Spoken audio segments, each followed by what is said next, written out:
يا مساء الخير، يا مساء النور، يا مساء العافية، يا مساء السرور. طبعا حبيت شباب أسوي هذا الفيديو تنويه تنويه وتحذير وتهديد ووعيد لما سنقابله بعد يومين. يعني عشان ما يقولوا بعدين ما حذرتش ما هدتش. أنا من الآن أقول لكم أصحاب الفنائل الحمر، أصحاب الفنائل الحمر، أصحاب الدباديب، الدبدوب، الكوافي الحمر. طبعا يا شباب، حسكم الاقي واحد لابس فانيلة حمراء ولا كوفية حمراء ولا حتى ان شاء الله جاكيت حمار، تمام؟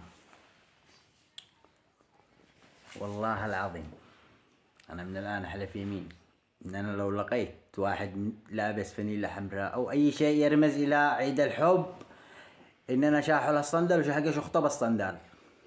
من الان اقول لكم السعودي ب620، ما احناش ناقصين. الحمد الراحمين خلاص قاهو يعني يدور لنا عذر، ورب الكعبة الحمد الراحمين قاهو يدور عذر. شخصيت بنا قاع على الارض. انا من الان اقول لكم كما تقولوا انت لابس فانيلة حمراء، هذا دم الغزال ما يعيش احمر. افتهم لكم بعدين انا حتى لبست فانيلة حمراء وما معيش حبيبة.